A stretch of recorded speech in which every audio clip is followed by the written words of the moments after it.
Hermano, y porque Dios me puede tener dentro de la casa del Señor, dentro de mi casa de oración, hermano, créanme que me entristezco mucho cuando no puedo estar.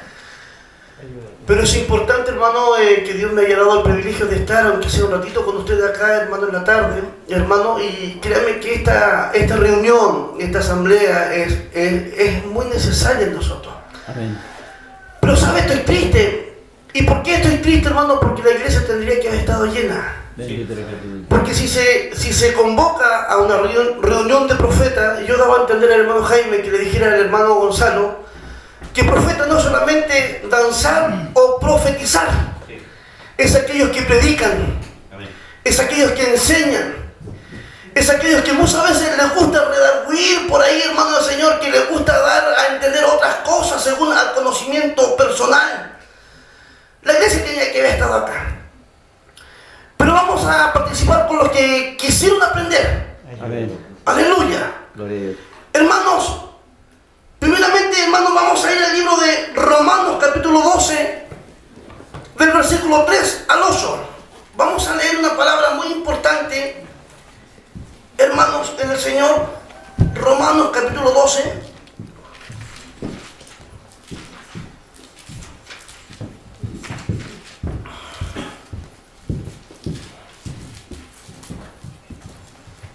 Hubieron hermanos que se excusaron por el trabajo y se entiende, pero no todos trabajan muy bien, menos los jóvenes. Sí.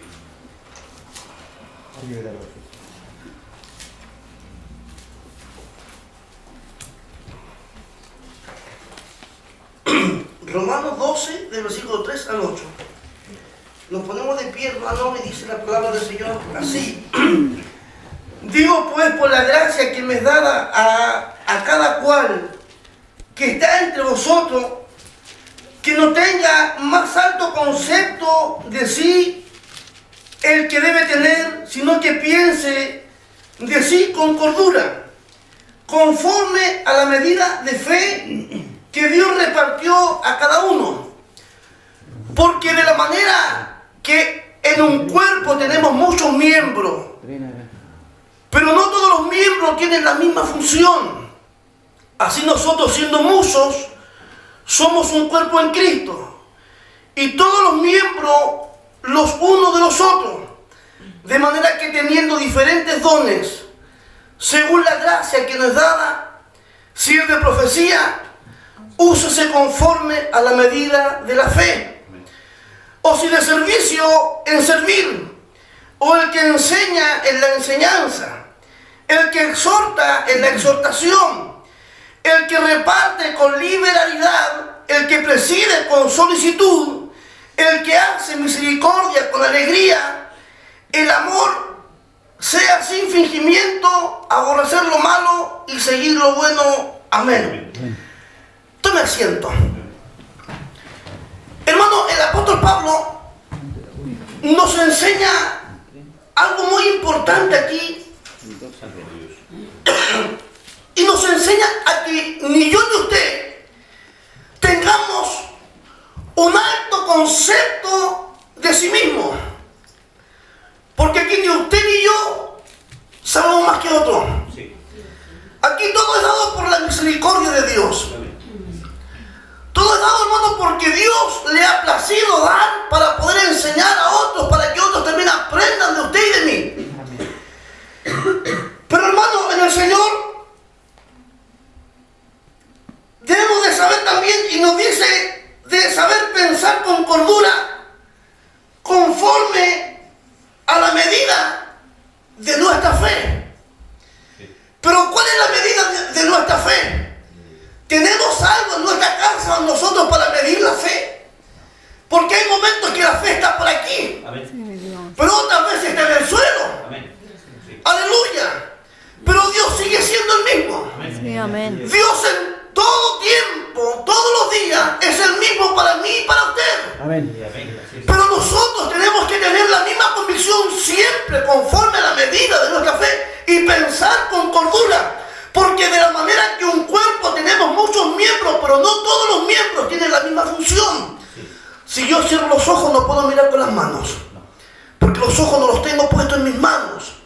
O sea, yo creo que Dios lo hizo perfecto. En mí lo hizo todo perfecto.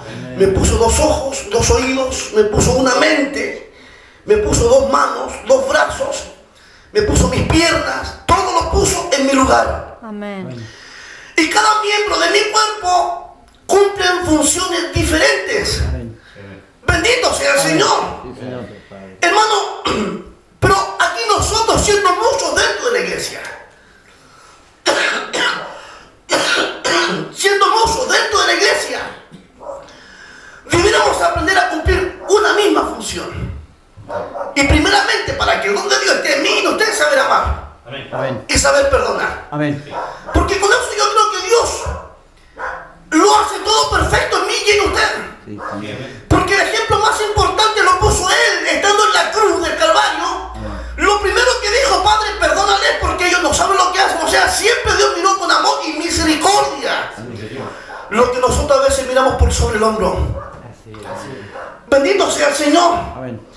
Así que, hermano, aquí nos daba y dice: de manera que teniendo diferentes dones según la gracia no se dada en él la profecía, y úsese conforme a la medida de la fe, o el de servicio en servir, o el que enseña la enseñanza, el que exhorta la exhortación, el que reparte con liberalidad, el que preside con solicitud, el que hace misericordia con alegría. O sea, el libro de Romanos nos enseña algo tan parecido como el libro de 1 de Corintios 12, donde nos habla de los dones espirituales. Aleluya. Pero, hermanos, los dones o carismas espirituales son regalos especiales que otorga el Espíritu de Dios en forma individual al creyente, y lo que para el bien de la comunidad de fe, en este caso la iglesia, solo el don de lengua se da para el beneficio particular del creyente, es decir, para edificarse a sí mismo. Sí, mi Dios. Y quiero que uno me lea 1 Corintios 14, versículo 4. Porque el que tiene el don de lengua y el que no tiene el discernimiento se edifica a sí mismo. Bendito sea el Señor. ¿Quién lo encontró? 1 Corintios 14, 4.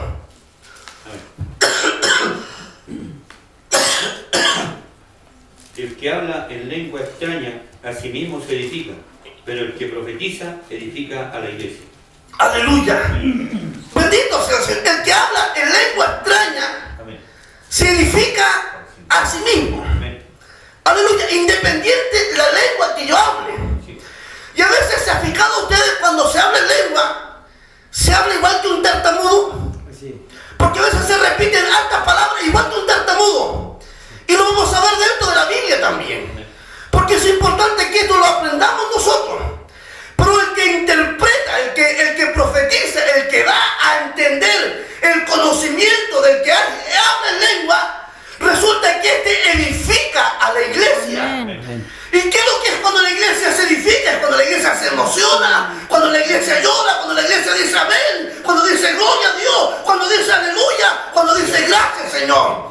Aleluya, porque a veces el que habla a sí mismo en lengua, nosotros, como se dice por ahí, quedamos colgados. Aunque digamos amén, quedamos colgados. Aleluya. Porque no sabemos qué está hablando el profeta. Y nos imaginamos que puede ser lo que yo pienso. Pero es muy diferente el pensamiento de Dios. Aleluya. Los dones espirituales fueron profetizados en el Antiguo Testamento, hermano del Señor. Y quiero que veamos en el libro de Isaías. Isaías, capítulo 28. Aleluya. Aquí hay algo importante que quiero que leamos. Por eso es importante, hermano del Señor, 28. Y espero que todos hayamos traído la Biblia, porque con la Biblia uno aprende. Aleluya. Del versículo 9 al 11. Y dice así: porque toda mesa está llena. Del versículo 9 dije, ya, me equivoqué. Ya, no, pero dije de 9, vamos a leer de 9. ¿A quién se enseñará ciencia? ¿O a quién se hará entender doctrina? ¿A los destetados? ¿A los arrancados de los pechos? Porque mandamiento tras mandamiento, mandato sobre mandato, reglón tras reglón, línea sobre línea, un poquito allí y otro poquito allá.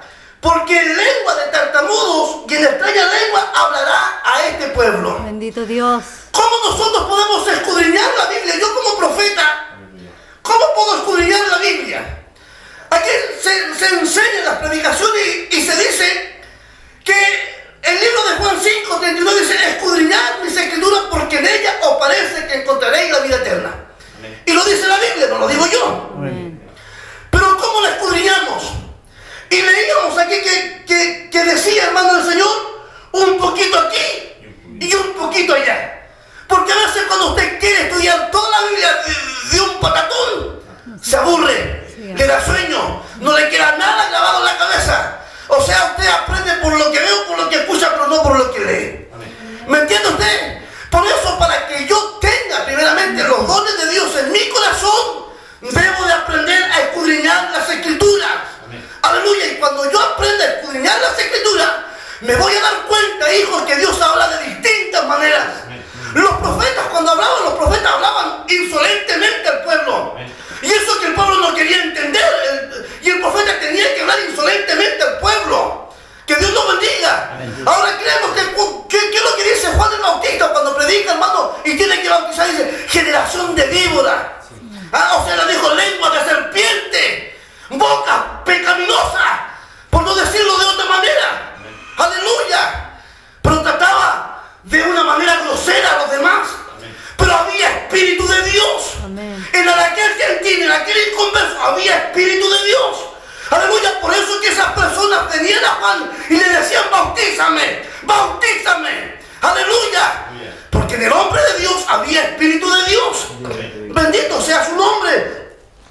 Ahora, por eso, hermano, la Biblia se lee de reglón tras reglón, línea sobre línea, un poquito allí y un poquito allá. Pero lo más hermoso, que en nuestra lengua de tartamudos y en extraña lengua hablará a este pueblo.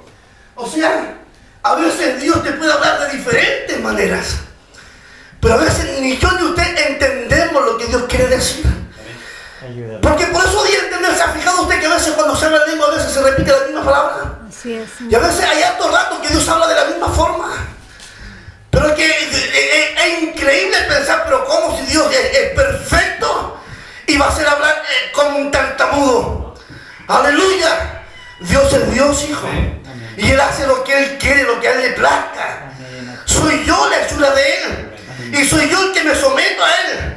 Y soy yo el que dejo que Dios haga en mí lo que tenga que hacer. Sí. Aleluya. Confirmado por las promesas de Cristo, hermano del Señor, lo podemos ver, lo que dijo, hermano del Señor, mi hermano Joel también. El libro de Joel, uno que me busque en el Joel 2, versículo 28, porque estamos hablando que estos dones vienen del Antiguo Testamento, o sea, no empiezan de Jesucristo en adelante, vienen de atrás.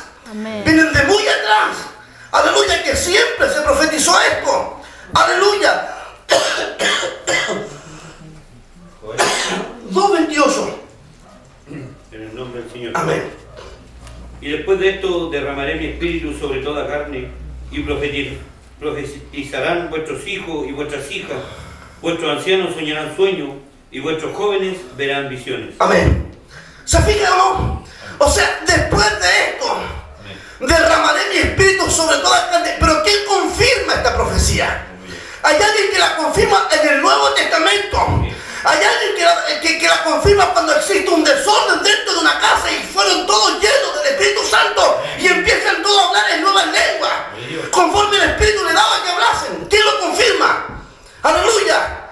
Mi hermano Pedro, porque se levanta con valentía. Amén. Aleluya. Y esto lo dijo por el profeta Joel. Amén. Que en los posteriores tiempos derramaría de su espíritu sobre toda carne. Así. ¿Me entiende? Hay una confirmación. A lo que Joel habla, lo confirma Pedro. Pero ¿por qué Pedro recibe esa valentía si él durmió con el maestro? Si él comió con el maestro. Si él vio las obras que el maestro hizo, ¿por qué no tuvo esa valentía antes y la tiene después? Porque en el libro de los Hechos 1:8 dice: y recibiréis poder cuando haya venido sobre vosotros el Espíritu Santo. Y me seréis testigos en Jerusalén, Judea, Samaria y hasta lo último de la tierra. O sea, yo recibo poder y autoridad cuando está sobre mí el Espíritu